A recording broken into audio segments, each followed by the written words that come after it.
So good morning, everyone. Thank you for joining. My name is Julie Jonca, and I will be the facilitator or moderator for this morning's session. Online as well from our team is Jose. If you want to wave Jose, she will be monitoring the chat box throughout the presentation. So feel free to drop any questions or messages that you have in the chat box. Let me first start by thanking you for joining us for what we know will be a very informative session for anyone who's interested in hearing more about some of the career opportunities in the mining and mining services industries. We all know that to remain competitive, companies need to have access to a qualified workforce. So with that in mind, for those of you who are online because you're interested in pursuing a career in mining, we want you to have as much information as possible so that you make informed decisions about your future in the mining industry. And for anyone from industry or for the community at large who's tuning in this morning, we also want to convey that message to as wide an audience as possible. So the word gets out that there are wonderful opportunities available in our mining industries, and that we can ensure that the mining companies can find the workers that they need so that they can continue to grow and strive in our Northeastern Ontario communities. So again, thank you for joining us. The panelists are on screen. They will be introduced to you individually shortly. Before we begin, on behalf of our organization, the Far Northeast Training Board, I would like to thank our partners for making this event possible. First of all, Canadian TradeX, Northern College, Collège Boréal, Cochrane District Social Services Administration Board, Mishkegawak Employment and Training, and NORCAT. I'd also like to acknowledge that our organization is funded by the Ministry of Labour, Training and Skills Development. So let us now begin with a little bit of information on how we're going to proceed for the next 90 minutes or so. There are 4 panel presenters. Each of them will talk about opportunities within their company, their industry, educational requirements, skills and qualities that they look for in new hires, and any advice, other information that they have for anyone who wants to train for and or pursue a career in mining. Each panel presenter will speak for up to 15 minutes. After all panelists have presented, we will invite questions and or answer any questions that are posted in the chat box. So please, throughout the presentation, jot down your questions. We will get to them at the end of the presentations. And also, if your question is specific to one panelist, then please note that with your question as well so that we forward the questions accordingly when we get to that point. So without further ado, I will begin with the introduction of our first speaker. And I need to pull my little bio notes. I want to do them justice, so I will read the bio. First up is Stacy Rodell, who is with Kirkland Gold. Ms. Rodell is a human resource professional with over 15 years of experience in mining, agriculture, and industrial settings. Currently, the HR business partner with Kirkland Gold's Macassa mine site. Her diverse background allows her to support the HR functions, including recruitment, performance management across the mine site. So, Stacy, turning it over to you. Great. Thank you very much, Julie. And thank you as well for the opportunity to speak today with the group. So I'll go ahead and share my screen presentation.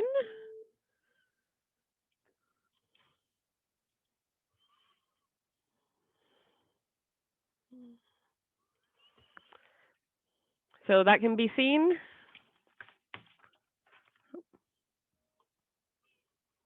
Yes, Stacy, we can see it. Perfect. Okay, thank you.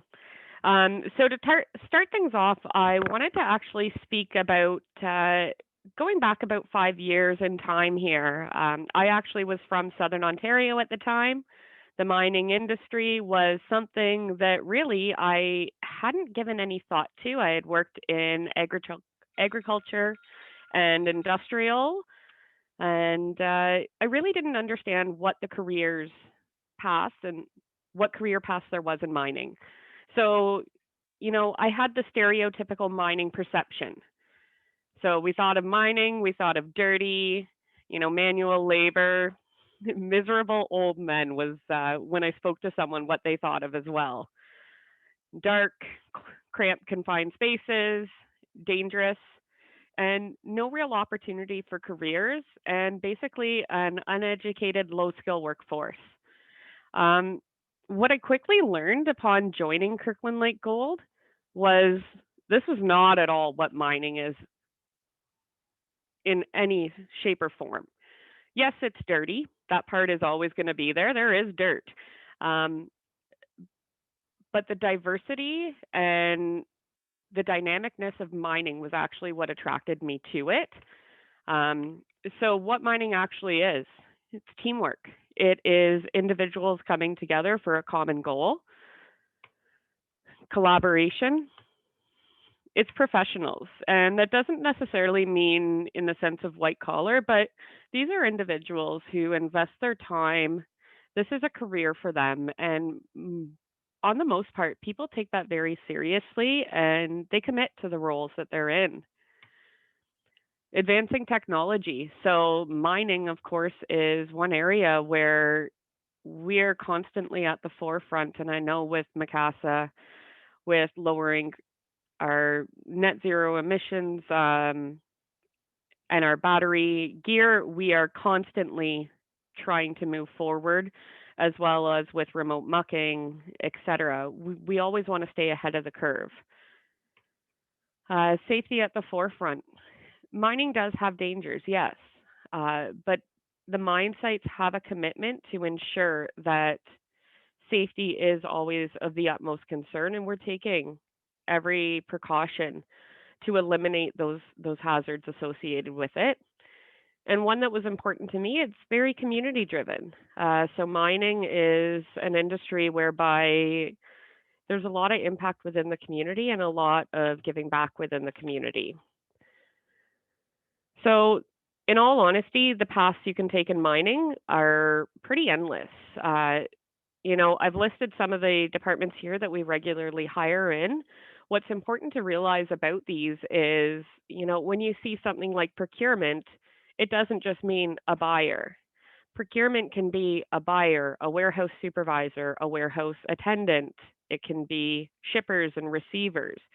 Each different area has a diverse sort of opening of what roles there are, and it can align to various skill sets depending on what individuals are looking for.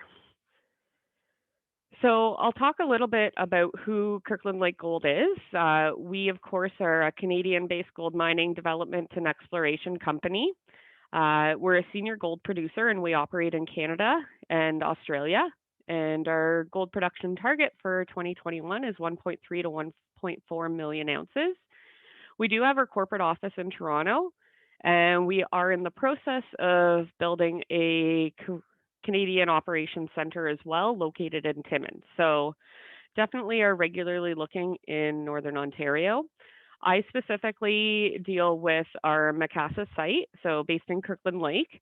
This is where you'll also find our number 4 shaft project and our Macassa number 3 shaft here.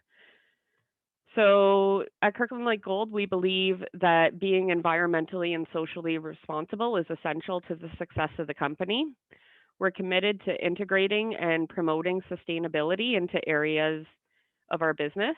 And we're always seeking to improve our performance by advancing key health, safety, and environmental and economic and employee community engagement priorities. So this can include ensuring we're providing that safe work environment, implementing responsible environmental practices, and creating meaningful opportunities for local employment and training, developing those community relationships that are based on open and honest communication, and ensuring that the communities in which we operate in are benefiting from our presence. So in speaking about opportunities with Kirkland Lake Gold, our goal is to really invest and retain employees who want to work and live in Northern Ontario. Different than a lot of mine sites, and even different than our Detour Lake mine site, is we are a community-based site. We are right within town. So we're not a camp base, and we are looking for individuals who are willing to sort of make the Kirkland Lake or this sort of district their home and to build a family and things like that here. We want to continue to grow by investing in our operations, people, and technology. So with regard to if you are interested in opportunities with Kirkland Lake Gold, we do post all of our opportunities directly on our website, which is kl.gold/careers. From here, once you do navigate onto our careers page, you do have the opportunity to search by keyword or by location. So within that location, you'll see separation between our four-shaft project, our Detour Lake site, even our Australia postings can be found here. And what you'll want to do is set up a profile within the Kirkland Lake Gold Careers Center here. By doing that, you click on the Careers Sign In, and then once you're in here, you'll have the chance to either sign in or to build your profile. Once you've got your profile built within the system, you can quickly apply for future positions. You can see any of your past applications, and you can also set reminders for future job alerts. So within that right now, some of our critical areas that we are recruiting for right now are experienced production and development miners. So with this role, we are looking for individuals with a minimum of 3 years experience in mining in the underground work environment.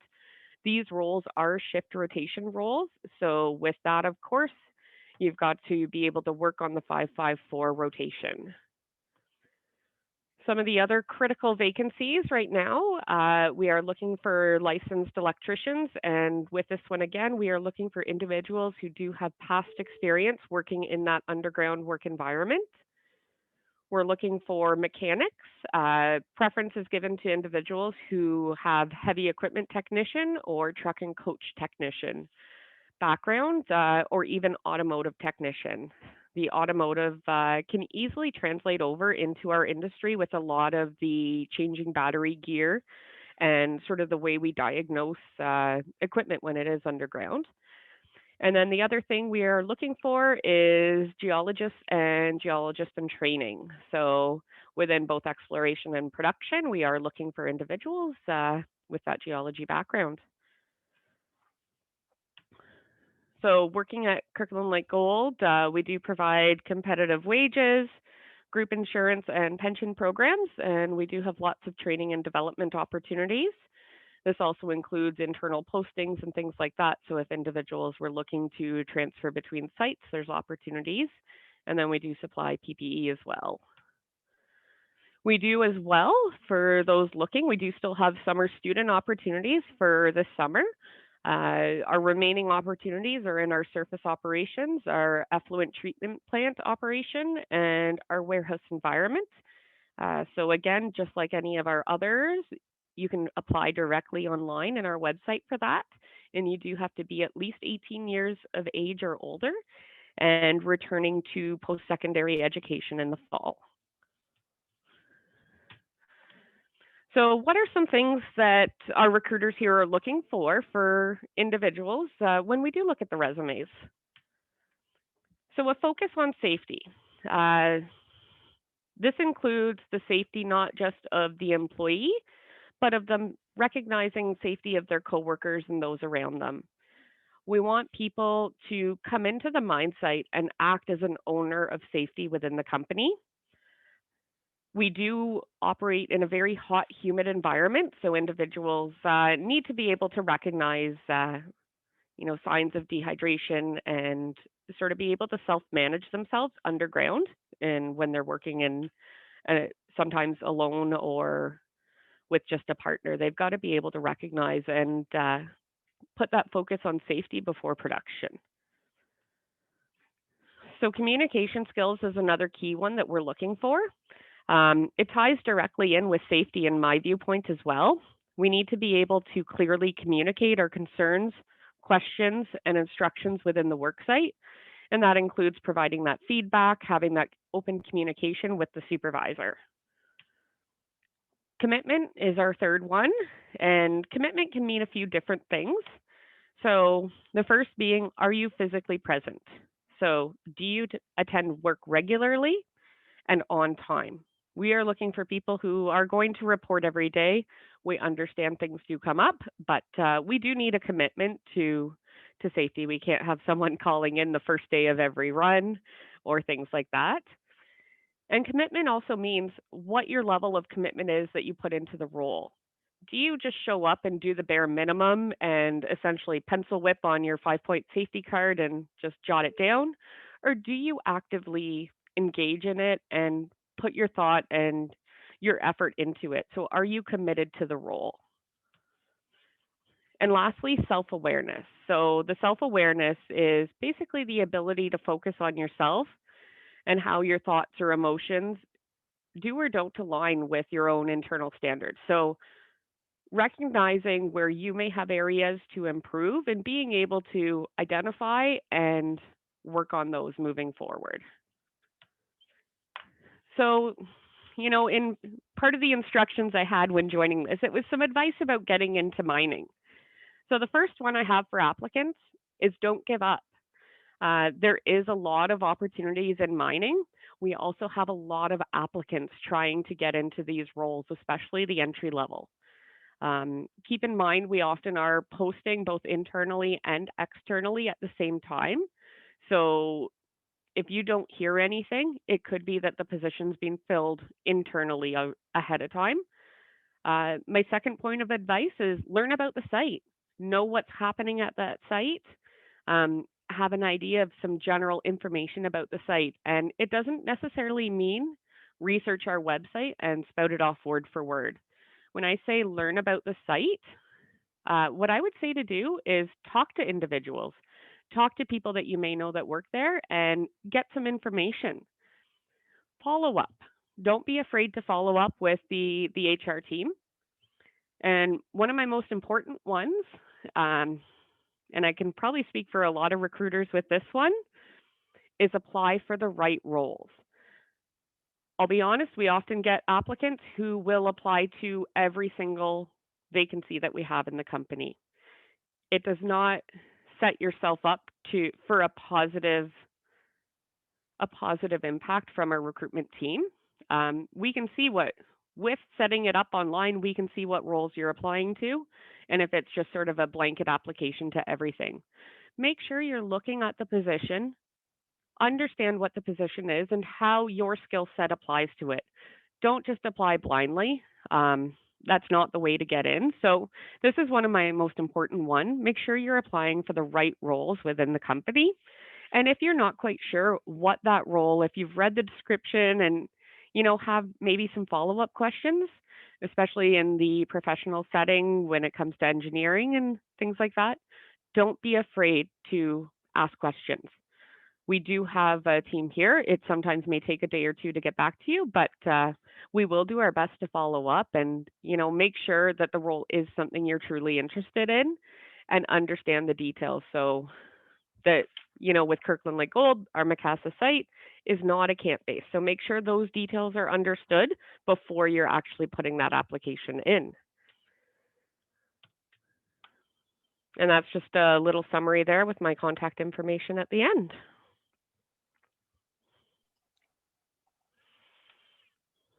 Thank you, Stacy, for a very informative presentation. We certainly applied for the right person to talk about Kirkland Gold this morning, taking your advice. Thanks for agreeing to join us this morning. And for those listening, if you have questions for Stacy, please do jot them in the chat box and we will get to those at the end of the presentations. Again, thanks, Stacy, for the presentation.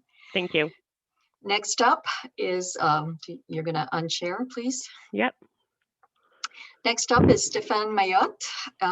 Stefan Mayotte has been recruiting for 11 years and has been employed with Technica Mining since 2017 as the internal recruitment coordinator.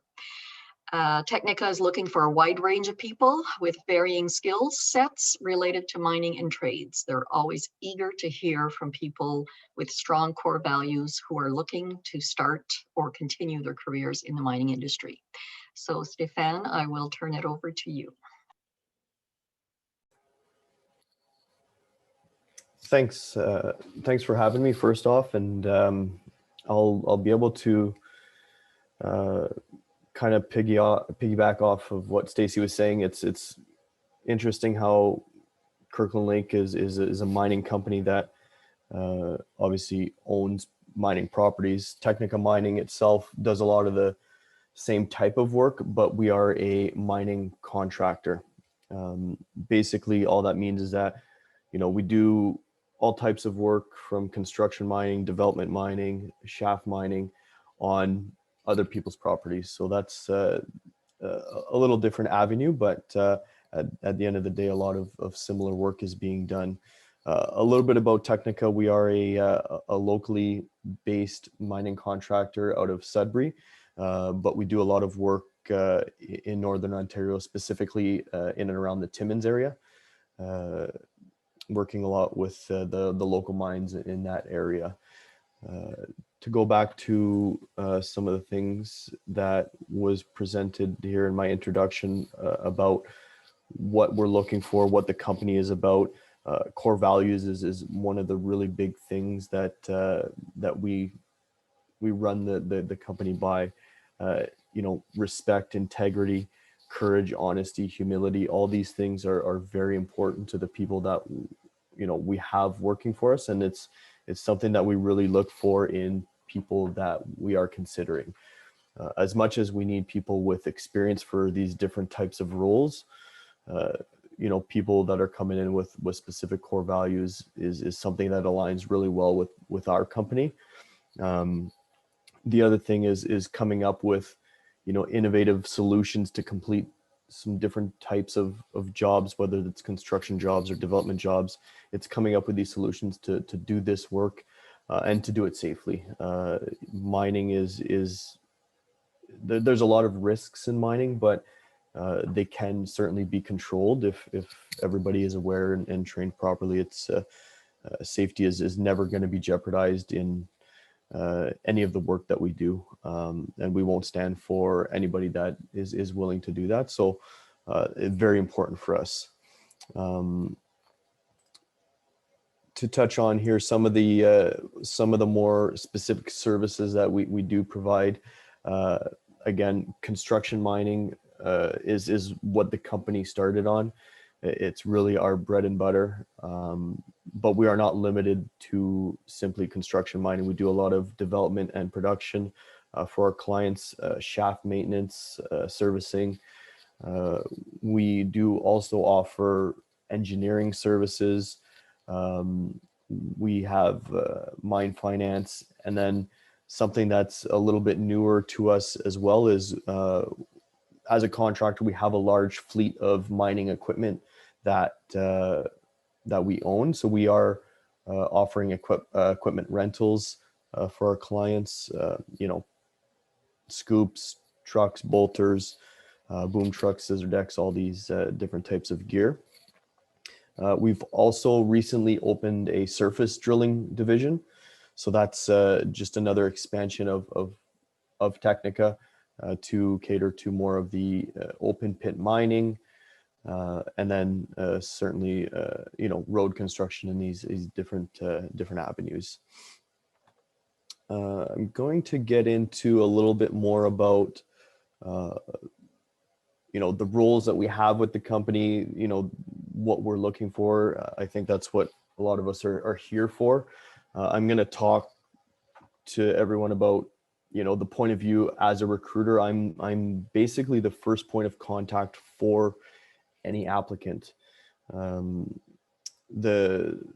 number of roles that we have open, and I'm sure this is the same for a lot of the companies, everybody's looking for a lot of similar type of people, but the opportunities within mining is almost endless. I mean, you have the administrative support, you have the technical roles from engineering, estimating, all these different things. You have obviously the frontline workers of trades, mechanics, electricians, welders, millwrights. Mining, I think, is or should be considered a trade. It's a very skilled profession that requires a lot of years to master.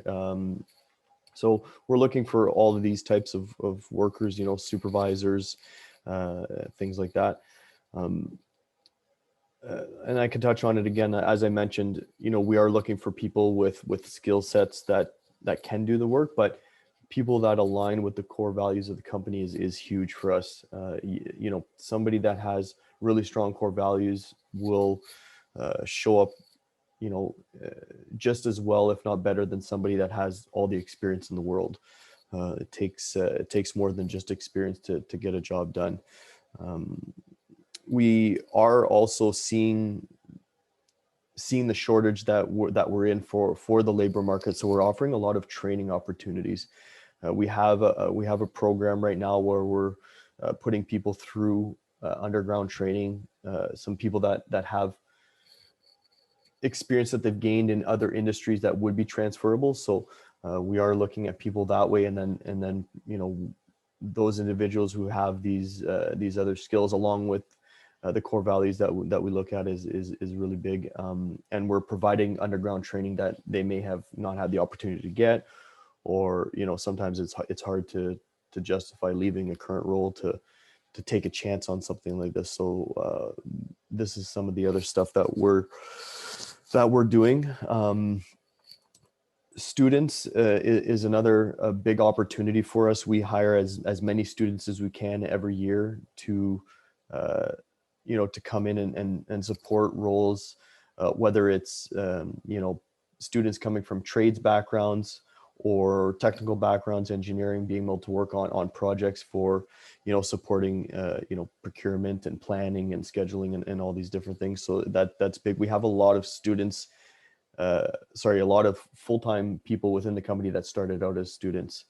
And that kind of leads me to my next thing is the opportunity for a valued career within the company that gives people an opportunity for growth. We have a lot of success with moving people up internally, whether it's, you know, directly in line with the career that they're in right now, whether it's, you know, moving over into a different discipline and trying something else.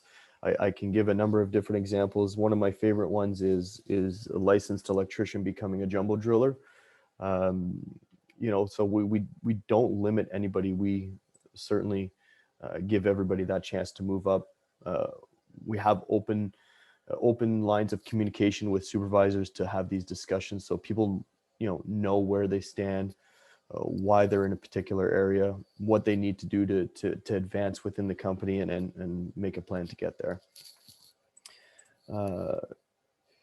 Some of the challenges that I see, I can only really speak for myself when it comes to finding people, is not necessarily getting everything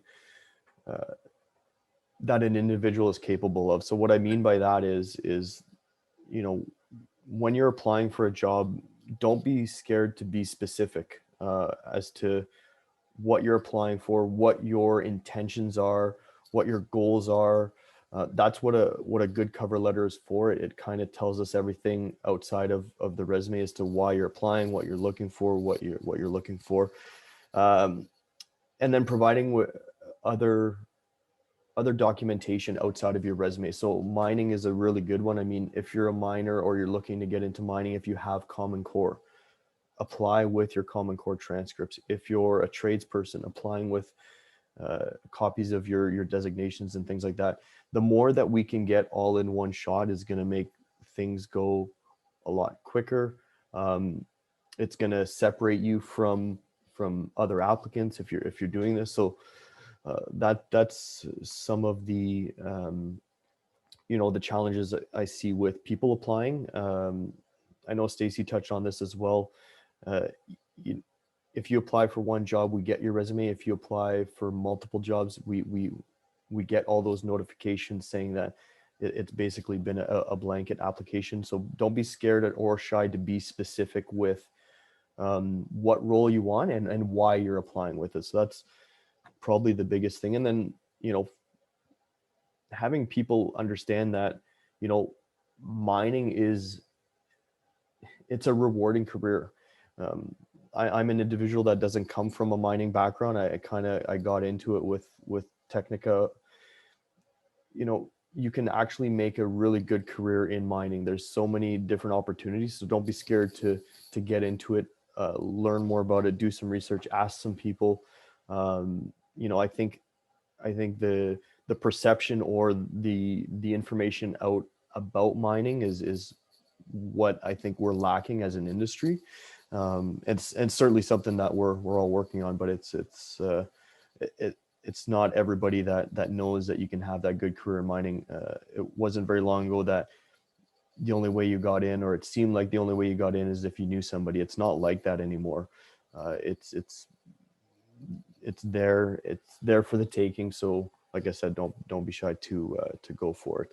I guess the last thing I can kind of get into is you know, some of the some of the different careers you have in mining, and then the advice for people applying.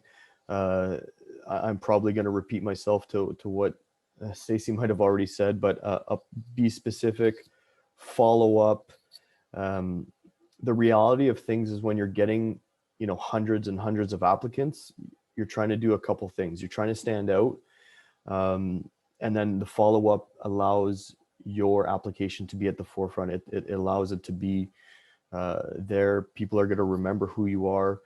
I think there's a fine line of how you do the follow-ups, but if you approach it the right way, and you know, and you time it properly, it'll be advantageous. And then obviously, lastly, we'll be applying with all documentation, training transcripts, things like that you have. Use that. For us specifically, we have everything listed on our website. If I can refer everybody to our website, it's technicamining.com. That's where we have all the information about the company and all the roles. There's even an opportunity to apply to a position. It's called expression of interest. It just gives people an opportunity to apply if they don't necessarily see the job or the posting that they feel is right for them. So we want to give everybody the opportunity to apply and obviously get their resume into us. But that's really all I wanted to go over with Technica, is just let everybody know what we do, what we have open, and I'm here to answer any questions about our recruitment process or give any advice from a recruiter's perspective of what we look for, what we might want to see in any application. So thanks again. Thank you, Stefan. More great advice for anyone planning a career in mining. And again, please don't be shy to jot down your questions in the chat box. We will get to those shortly.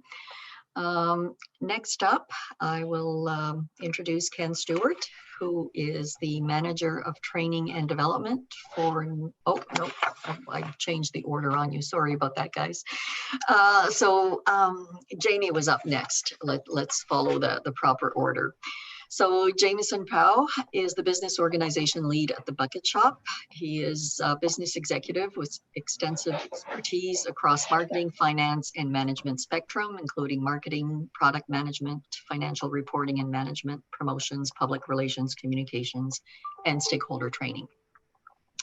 He's been effective in aligning and teaching corporate marketing efforts with the overall strategic direction to achieve competitive advantages across multiple business segments and sectors and broad-based audience. He's managed portfolios of multiple products and services and their corresponding profit and loss across 6 provinces. He's a proud member of the team at the Bucket Shop, and he is focused on growing their business beyond the Northern Ontario footprint. I'm getting some background noise, so if we can please mute our microphones if we're not speaking, that would be appreciated. Thank you. So additionally, Jamie oversees the marketing efforts for the company, including advertising, social media, website, business collateral, and general promotional efforts. He's a resident of Northern Ontario since 1998 and is the proud husband and father of 2 that calls Northern Ontario home and a place to live, work, and play. And our goal is to encourage more of you to do that, locate to Northern Ontario to live, work, and play. So Jamie, with that said, I will turn it over to you. Thank you, Julie. I'll just start sharing my screen. Make sure, Julie, can you just let me know that that is indeed coming through? It is. We can see your screen. Wonderful.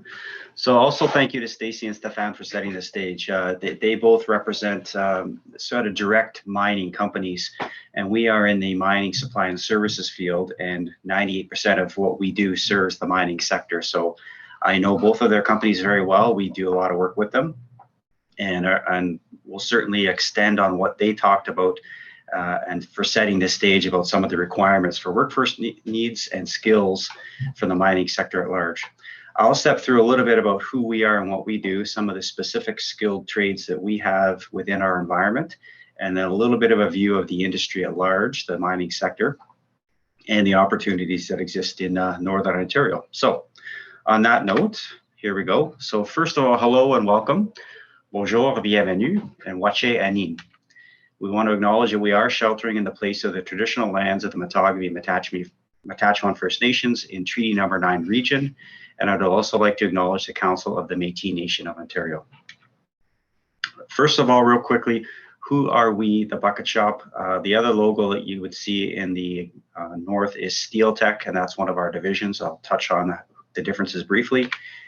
So we're a welding and fabrication facility here in Timmins, Ontario. We've got about 85,000 total square feet of production and research capabilities, currently situated on 15 acres, and we're looking at more property, and that's for a future discussion, but we are continuing to expand. We repair or build large buckets or truck boxes and other components for heavy equipment in the mining sector.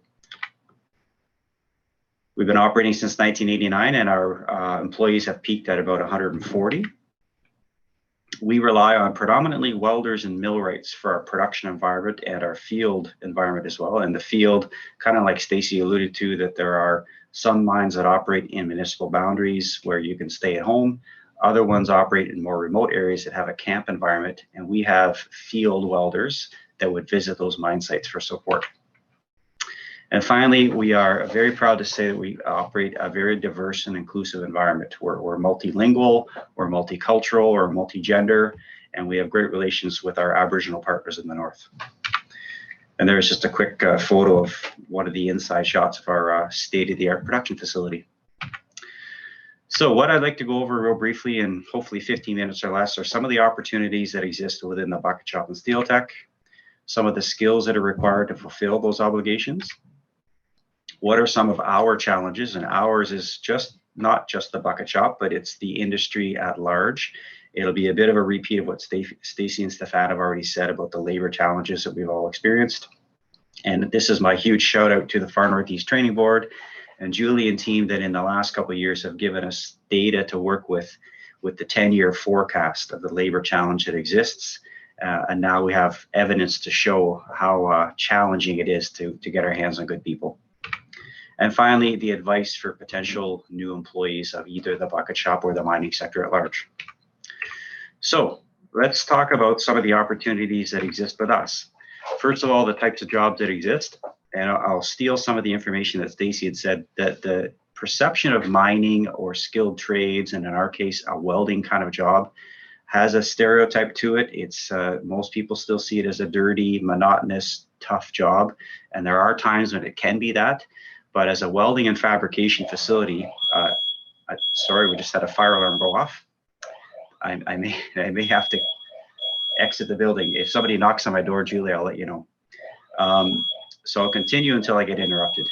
But the types of jobs, so welders and fitters are a predominant skilled trade that we have to deal with. Millwrights is another type of a skilled trade. And sorry, I'm getting lots of feedback behind me. So I'm going to speculate we're going to have to do a fire drill internally. So if it's not too challenging, Julie, I'm going to pop back to you. I'm going to stop sharing this for a moment. Just 1 second here. Stop share. And would it be too challenging if we called upon Cat? Okay, the alarm stopped. So I'm going to assume we're safe now. All right, okay. Let's give it a try. There you go. Okay, I'll go back and I'll share again. 1 moment. See the diversity and the pivoting that we have to do sometimes. So let's try this again. Apologies, folks. Okay. So I was talking about some of the opportunities that exist, starting with some of the types of jobs. We talked about welders and fitters. Millwrights are the folks that would attend to mills or processing areas at mine sites and do some of the general repair work. We have machine operators, and we have our mobile machines like loaders and our own trucks that we have to operate. We have our business office. That's where I reside. I oversee some of the business functions. So I'm not a welder by trade, but we have lots of business office type professional opportunities as well. We have mechanics on site that would take care of our own equipment. We use industrial painters. We have 6 of them that are hired to paint all the big stuff that we build. The work conditions that we operate under in the production environment, we have 2 shifts. They work on weekdays only right now. And if and when business expands accordingly, we can extend that to 7 days a week. And there's lots of overtime in the mining sector right now. We operate a very clean and modern environment. In as much as it is a welding and fabrication facility, we constructed it in 2017 with all the latest fume extraction and air quality measures, which was a necessary thing from Ministry of Environment standards, and we are within the city limits, so we had to be very cautious of potential effluents and noise and things like that. So it's a wonderful environment to work in. Our Steel Tech division is the group that travels to mine sites on a rotation basis, and that traveling could be anywhere from an hour away to 12 hours away. We've done lots of work in Northwestern Ontario. Finally, some of the education requirements. Welding and millwright requires, but has a certification level that goes along with it. You can be an experienced welder without having certification, but the certification demonstrates competency. And then there's apprentice programs that would take you through formal education as well. So lots of opportunities to grow your expertise in welding and millwright. And finally, internally, again, I talked about apprentices. There are college level opportunities either within the skilled trades or in the office here, and then university options as well, depending on the level of business expertise that you're interested in and that we require. Jumping into some of the skills required, whether you're a new employee, an apprentice, or a co-op student, I've kind of got just 4 general categories divided by hard skills and soft skills. So some of the hard skills clearly in our environment is welding and millwright. We require that competency. We put things together. So you can learn on the job, and I'll talk about some of the training programs we have. The second hard skill is that practical aptitude for machines in general. Welding is the core part of our process, but we start most of our jobs with a great big piece of flat steel plate, and then it gets cut into pieces, and then it gets bent or formed into shapes. Then it gets fitted together, then it gets welded, and then it gets typically sandblasted or abrasive blasted, and finally it gets painted. So our end-to-end process is quite broad, although welding and millwright is the most people that we need in the middle of that process. Finally, some of the soft skills. Stacy and Stefan talked a lot about the mindset of people, and we look for a growth mindset.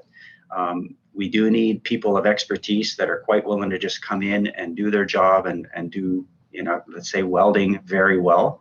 But we certainly nurture and endorse people to have that growth mindset where they may want to grow beyond the welding to learn other parts of the business, other parts of the industry. And we're quite willing to train people internally. And if there are other opportunities in the mining sector, we're proud to, support a worker that has other opportunities within the mining sector and train them for new opportunities. And finally, we look for people that have a career with purpose. And that's sort of an employer mindset that we've instilled, that we'd like people to understand why they're doing what they're doing, not simply come in, make some sparks and head home. We love sharing information about our big projects, what the industry is doing, where the opportunities are, what's the next 3 years going to look like.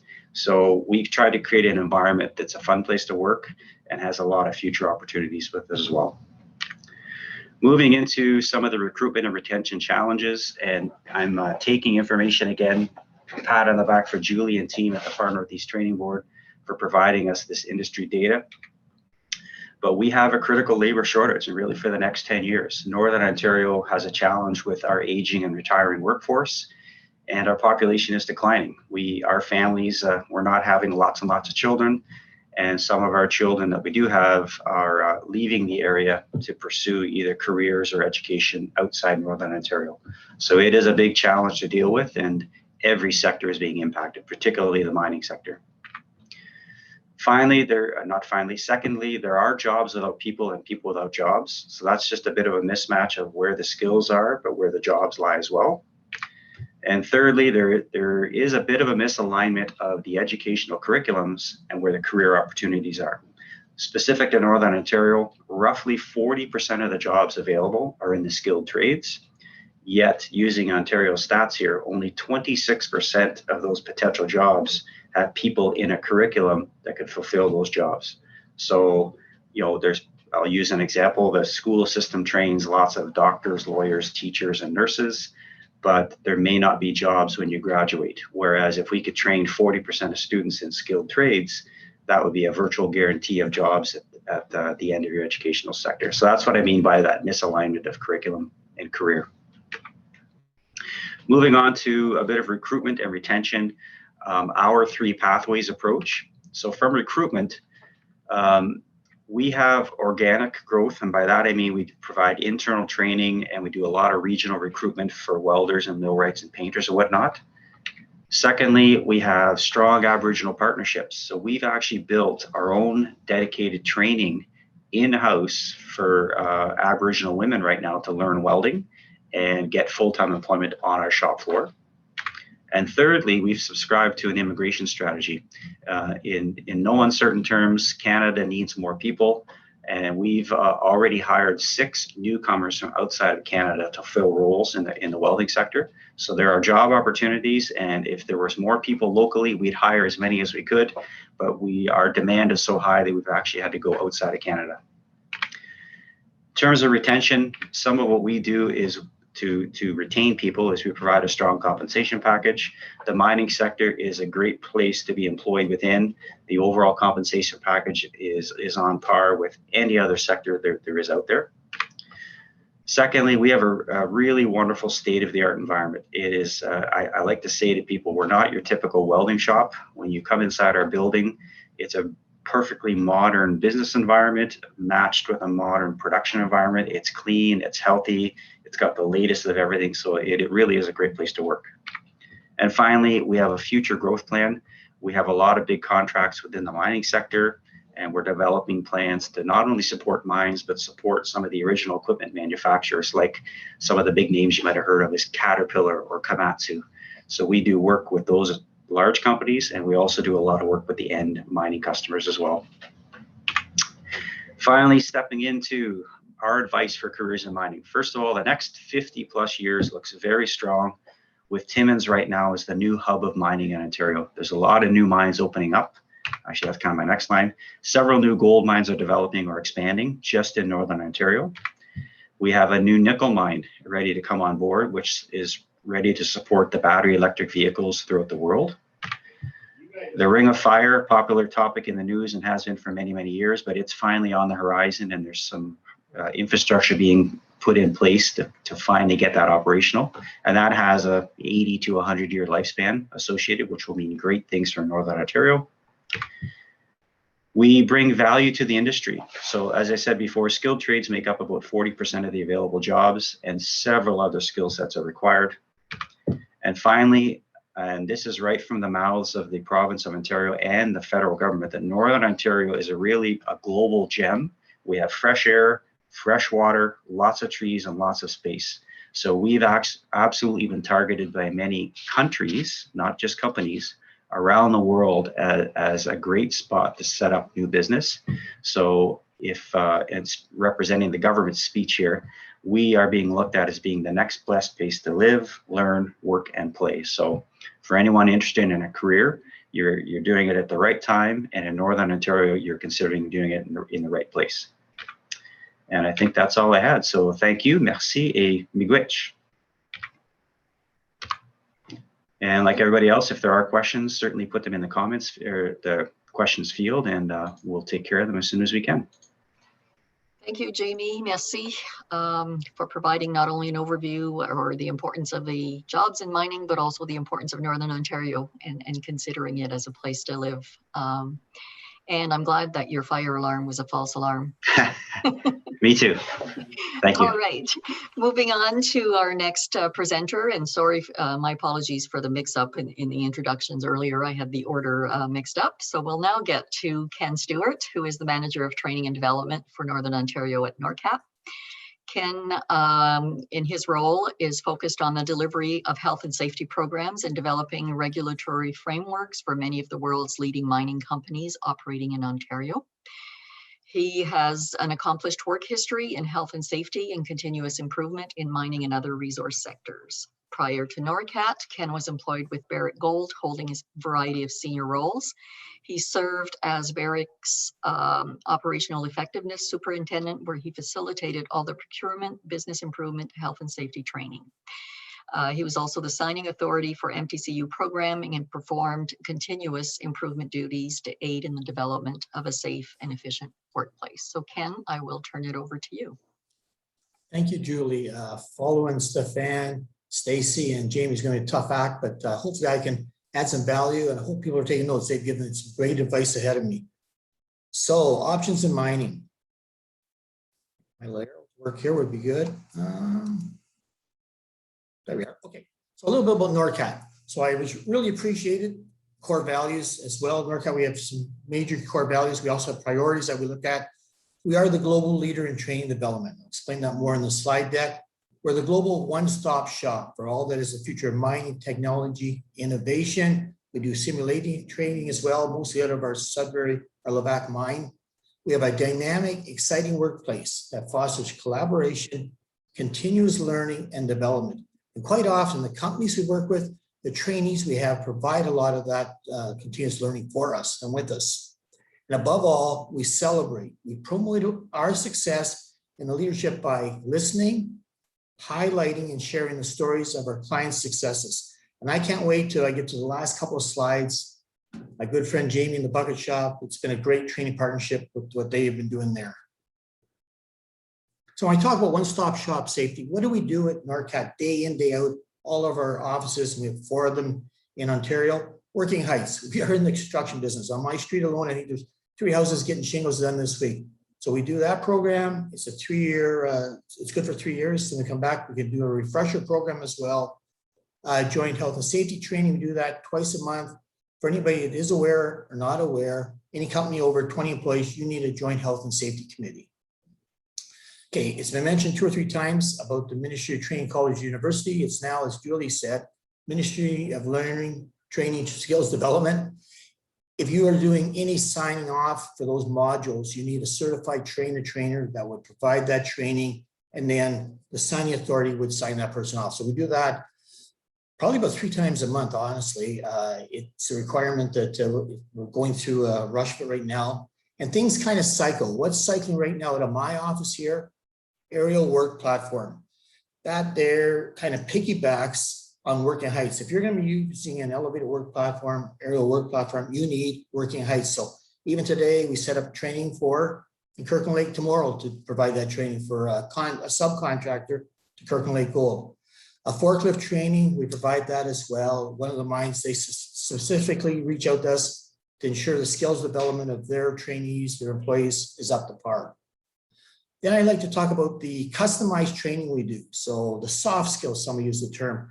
Today, right in Timmins by Zoom, one of my colleagues, the Director of Advisory Services, she is actually providing accident incident investigation for a large mine here in Timmins. Really excited. If I wasn't on this call, I'd probably be joining Trina. I'm hoping it goes well. Another course that we had, and once again, it's customized. It's what we coin navigating the green book. So when we do our supervisor training or any sort of training, we do touch on the Occupational Health and Safety Act. We just touch on it. This training partner asks us to develop a program a lot more intense so their supervisors and their superintendents could actually get into the green book, understand it. So we deal with 3 green books here. Believe it or not, we're mines and mining plants, but also this company deals with construction. They wanted to get into that. We also touch on industrial establishment if that's something that's required. My last bullet, I got 60 plus online courses. I probably lowball that. At NORCAT, we have in excess of 60 computer-based training courses. Now, all those courses may be online, but depending on the client, Some may require or ask us to do instructor-led, or perhaps blended, half computer-based, half with instructor. I apologize, I'm old school. To me, nothing is more hands-on than having an instructor writing your course. So one perfect example I'll give, confined space entry. We'll do that online, but any of the clients I have, the mines, Kirkland Gold, there, Stacy, we've definitely done it in-house with an instructor right there. So this kind of a bit of a overview of some of the courses that we do day in, day out, plus a host of others. So we want to get into mining. Here we hit this slide here. So if you're going to work in an underground mine, you will need underground hard rock common core. A lot of the mines and the contractors may have their in-house training. We provide that at our mine in Levac. It's a 4-week course. I find out in July, we're actually going to go to 5 weeks. And having been in Stope School, it's pretty intense. Gives you a good overview of the type of modules you'll need. I will admit right now, because of supply and demand, there's a waiting list, but if somebody is on this call is interested, I would recommend getting your name in there. If there's a cancellation, maybe you can get in.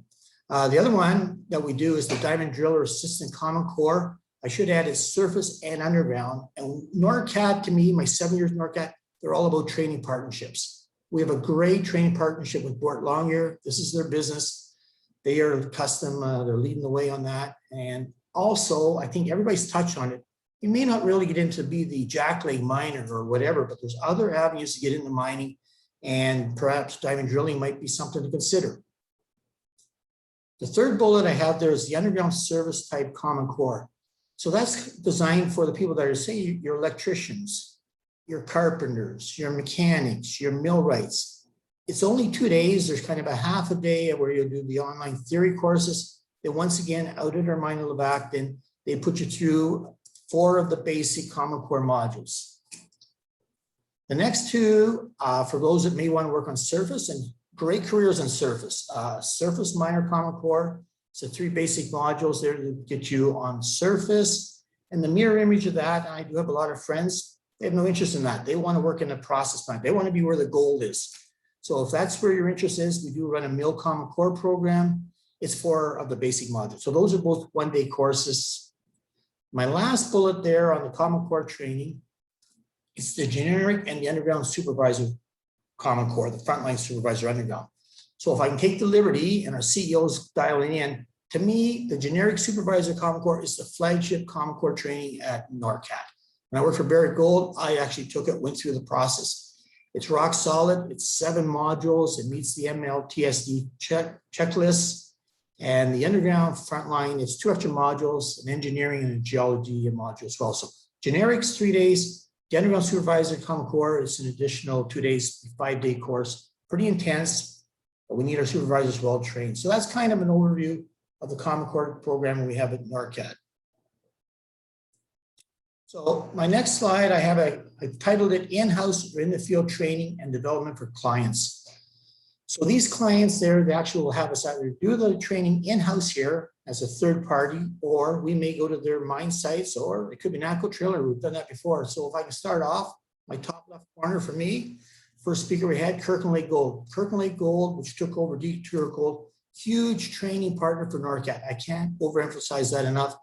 It's been just a great relationship, and it's ongoing. Our CEO and Tony McCush were on call just last week, and we're looking to keep building that partnership. Pan American Silver, we call it Lakeshore Gold, the Timmins West, the Bell Creek. The first company, when I first came to Timmins, that brought us on board to do their online orientation. It must be 6 years now since then. My top right corner, I have Glencore. I had a trainer for the last 3.5 months, been at the Met site there, providing their training that they customized for themselves. And my other trainer was up at the Kidd mine site doing joint health and safety trainer. So yeah, we will go to your mine sites if that's what you would like. I Am Gold, huge project between Sudbury and Timmins. We're doing a lot of training for I Am Gold, but we are doing it this phase of their, as they grow the company in the mine, for their subcontractors. It's been monstrous. Nuno Logistics is a large client doing contract work there. We do all their supervisor training, surface common core as well. Newmont, we all know them. They're huge right here in the city of Timmins. We've done hybrid training for them. Example I think about real quickly would be Working at Heights. They had what they did for Working Heights. We had our CPO approved course. We blended it together, cherry picked, did it just specifically for Newmont. Argonaut Gold, exciting project. We're about 3 weeks into a partnership with them. We will be doing in-field. What I mean by that is as they ramp up production, we'll be bringing in 4 trainers to kick it off. Some of these trainees they've got, just like Stacy and Jamie and even Stefan has said, green as grass, newbies, but they show that initiative. They want to become miners. At this point, it'll be a surface mining Argonaut Gold. To those that have been in years of experience, will come in and just do a skills verification. So exciting project. In the little town of Dubreuilville, and I'll slide down below that, Alamos Gold out of Dubreuilville. We're a great training partner with them, doing supervisor training, train the trainers, so forth. To the left, I got West Dome. We do the same sort of trainings there, their supervisor training. And I may add right now, a lot of this training is by Zoom. Due to COVID, a lot of our clients, they appreciate that we can still carry on the same training. Just a little challenging as we found out with technical things that Zoom brings, but we fight through it and move forward. McEwen Mining, one of my good friends there, Kenny Levoy, we do a lot of training out there. What I'm seeing there, and we're talking about hiring people for the mines, they look to be bringing on board for people in their process plants. So we're doing a lot of third-party mill common core training recently for McEwen. My old company, I work for Barrick Gold. The contractor there now is Barminco. We're doing a lot of their supervisor training. Hart Gold, mill common core, Magris Talk. Well, Magris, we're not really doing a lot of their in-house training other than the forklift and supervisor training. And lastly, at Eagle, recently they've been sending a lot of people from Quebec that are, I guess, will be doing their supervisor training and surface miner common core. So that's a little bit of a sketch of in-house or in-field training or developing training that the clients require. So a few of them fell off the map there. Those that didn't fall off the map, these are the ones that we provide online contractor safety orientation. So before you go to these mines, you'll need an orientation, kind of the soft skills, you know, what's their working heights level? What are some of their HR requirements? Stuff like that. So perhaps rather than having a trainer sit there once a week, which we did at Hemlo, you can register online and to the liberty of your own house, your office, or at a NORCAT site, you can take the online orientations. Kirkland Lake Gold, Pan American Silver, Iron Gold, Argonaut only went live 3 weeks ago. Equinox, much the same. We still provide them. Now, De Beers in the bottom right corner, yes, they are in a shutdown mode, but we still provide online training for any of the contractors going there as they go in the demo position. And if you're not on a list, we're looking for you because we do reach out, and I have some clients that are considering it. So we're always excited to bring more into the NORCAT family for their orientations. Hey, so yes, we're about mining, but we also have been asked to put a program together for, I'm tying this into my friend Jamie of the Bucket Shop, Keepers of Circle. It was called Workplace Safety Training. These people were looking for opportunities kind of outside of mining, but supporting mining roles. So we devised this program with leaning on one of my colleagues out of the GTA office. His background is construction. This is his bread and butter. So he helped us put a program together with just general health and safety in construction. Welding tools awareness. We are not the specialists. The fellow that just spoke ahead of me, they are the specialists in welding. So we provide just an awareness. I have a trainer, 32 years, retired from Glencore. He's CWB certified. He's more than qualified to just provide the awareness and brings the tools in. The people touch the tools, have a look, and then when they're done, then they go out to the bucket shop with a great placement opportunity. The rest of the courses basically are just awareness courses, lockout, tag out. Jamie talked about it, the state of the art. We still make sure that they have some awareness training and respiratory protection. Pre-COVID, we would fit test them there. That's been on hold for now until we get through this next phase of COVID. The standard, love it or like it, WEMIS. And the one course we've added, and I see great value in this, for a lot of our trainees coming in, it could be their first job ever leaving home.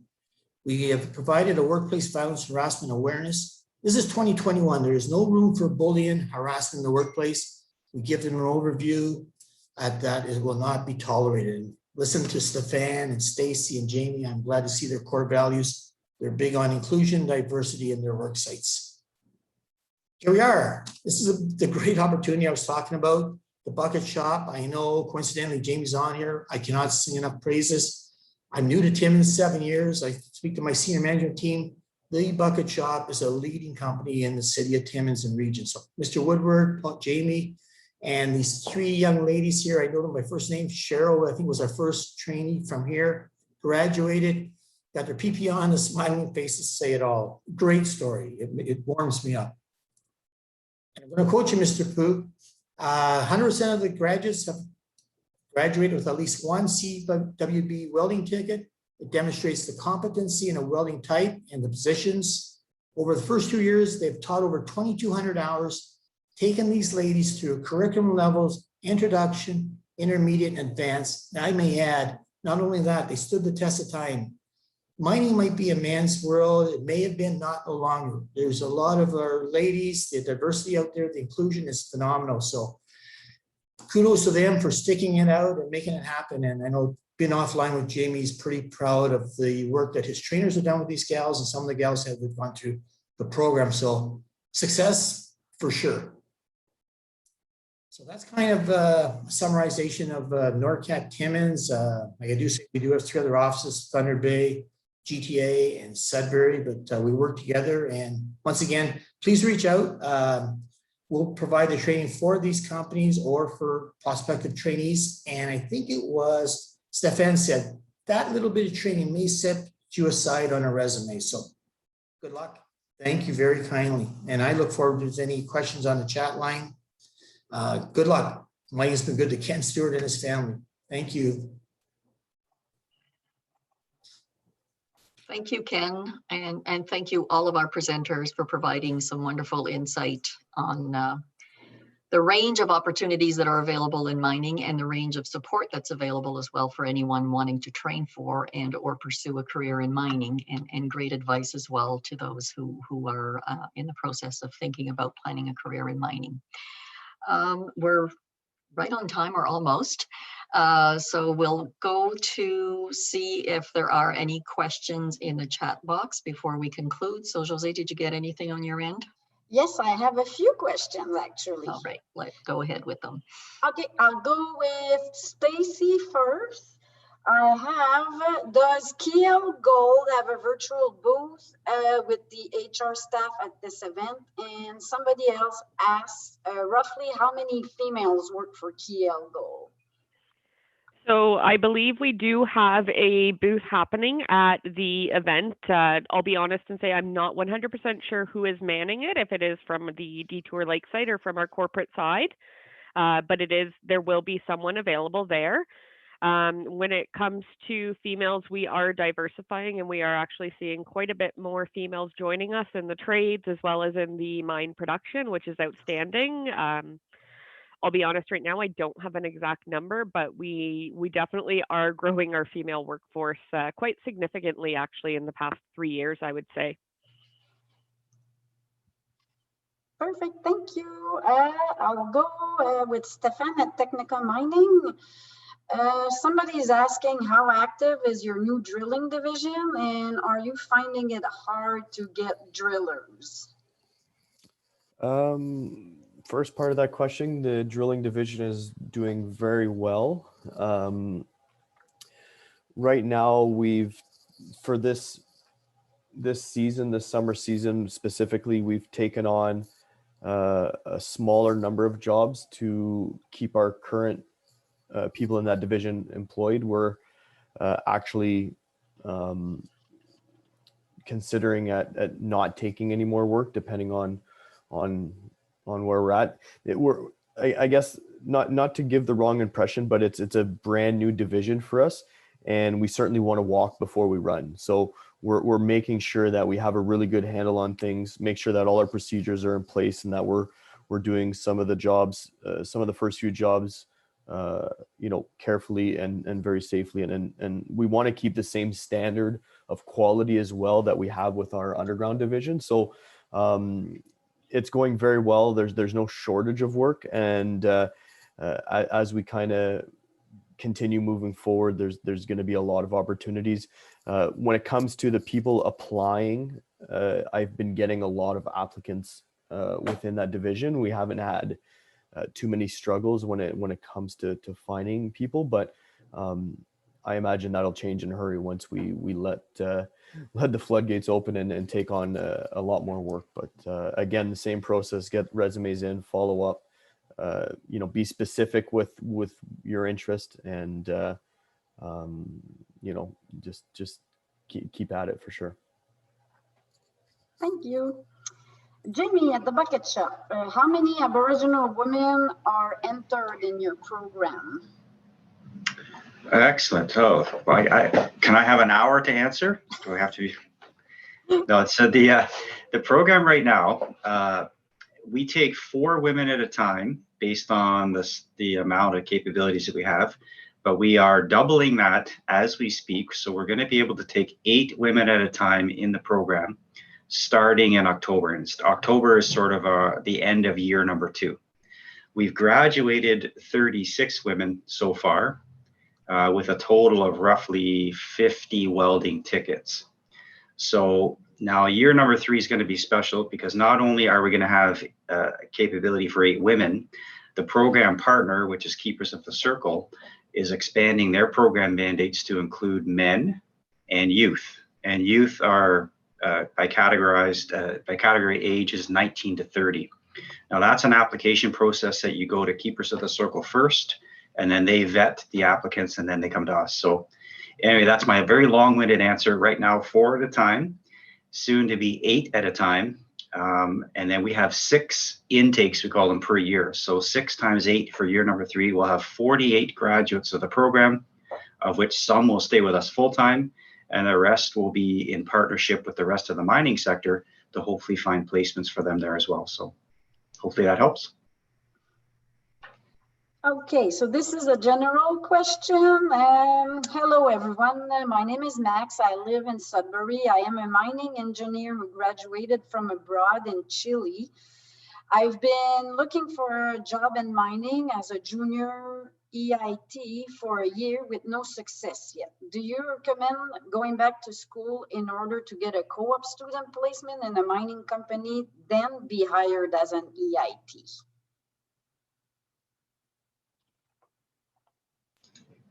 I nominate Stacy for that one as the KL Gold representative. But no disrespect, sorry, Stacy. I had a feeling it might have been heading back to me here, but that's okay. So I'll be honest, Max, we do have, when it comes to entry-level EIT opportunities, we do have a very large applicant base coming in. So what we are generally looking for in that is someone who does have some work experience, and whether that is overseas or here. Between our engineering and geology, we actually have quite a number of individuals who were actually trained overseas. Ideally, though, we do like to see sometimes a bit of Canadian experience, whether that be your education or a bit of practical work experience. But we do often see that. And I think it's just a matter of keeping persistent and continuing to apply. Like I mentioned before, some of our postings go out, but we're actually filling them internally with other applicants from within the company before we're looking at externals. And just hang in there, never be afraid to reach out or to give a call as well to the individual at site too, to discuss and maybe get your name more at the forefront. I know we've kind of talked about that a couple times, about making sure you do that follow-up at the right time, and don't be shy to it. It can make you stand out sometimes. Okay, next question is for NORCAT. Can a job seeker take some of these courses, or are they only available to mine employees? Anybody can take these courses. Yeah, there's no issues there at all. A little bit of a caveat though, for some of the Common Core, because you're not our employee, we can't sign you off. If you're being hired, say, a subcontractor, it could be attractive. You paid for those dollars. You've shown initiative. That I've seen separate resumes. So, but yeah, come on in. My email's at the last slide. Thank you. I have another general question. Is the best path for an immigrant to get a job and then work it with a Canadian immigration? I'll volunteer to step in on this one just because we've gone through the immigration process very recently and now understand what it takes from a company's perspective in Canada and a potential newcomer to go through the process. So anyone that's looking to come to Canada will have to go through a process, an immigration process that's combined with their own country and the Canadian immigration group. You'll hear terms in Northern Ontario. We have a really unique program called the Rural Northern Immigration Pilot Program. It works in conjunction with companies that require, and the acronym is coming to me, I can't remember it at the time, LMIA, Labor Market Impact Assessment. So for any other companies, the mining companies, to be able to hire outside Canada, you have to submit this labor market impact assessment, which basically states we don't have enough people to fulfill that role. So our actual example for welders, we said we're trying to hire 25 welders. We've only gotten 5 applications. We need to go outside Canada. The Canadian government approves that. So now we're approved to go outside Canada to look for that amount of, say, welders. On the other side is a group of welders that enter their name into a database with their country, and then the matching process takes place. So their country puts them together with the Canadian database and says, here are matching jobs for you. Submit your resume and we'll pair you with the best company as an option. So to anyone outside Canada looking to come to Canada to be a permanent resident or a Canadian citizen, you need to start with your own immigration department, your federal immigration department, and then they will talk to the Canadian immigration department to start the process. Sorry, that was long-winded, but hopefully that helped. Just on a side note, Max says thank you.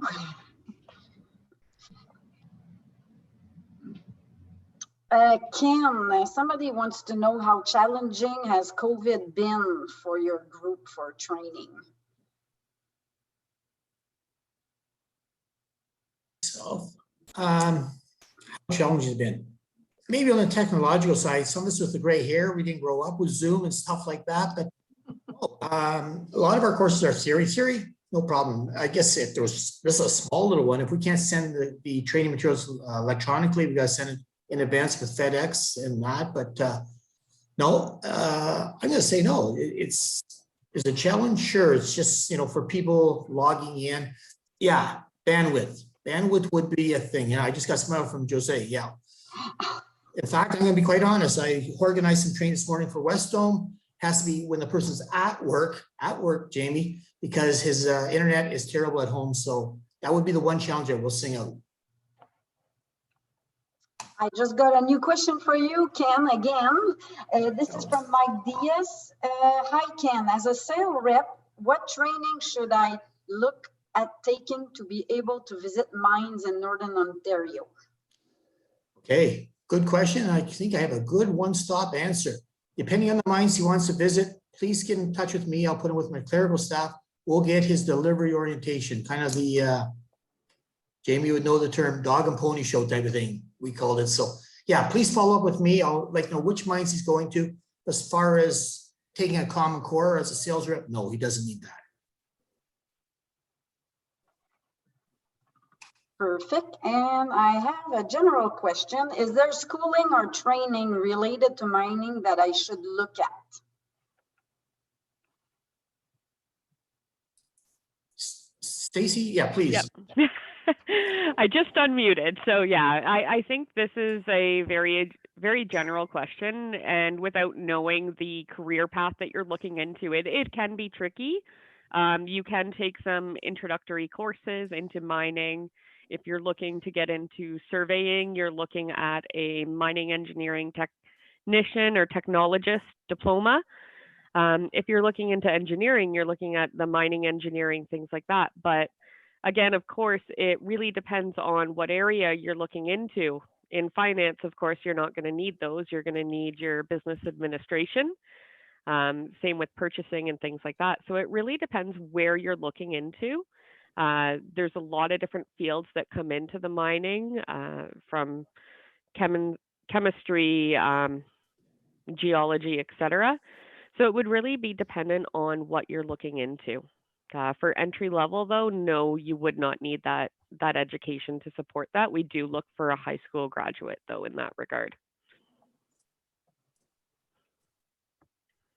Anyone else want to add to that general question?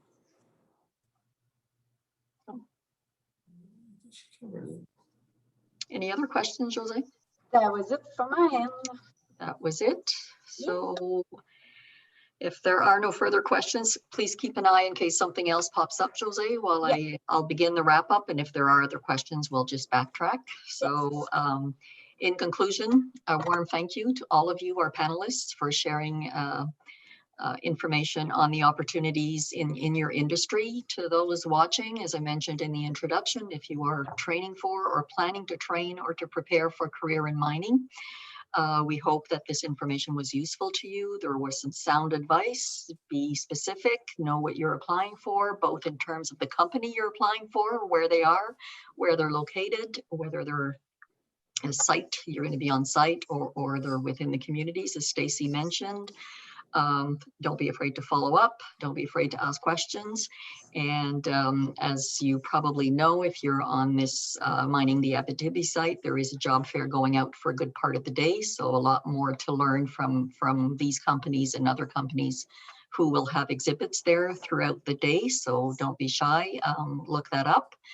To those of you who tuned in, who are not necessarily looking for a career in mining, but simply out of personal interest, whether you're industry rep or community rep, please help us get the word out that there are all of these opportunities in mining, and help us promote those opportunities so that mining industries can find the workers that they are looking for.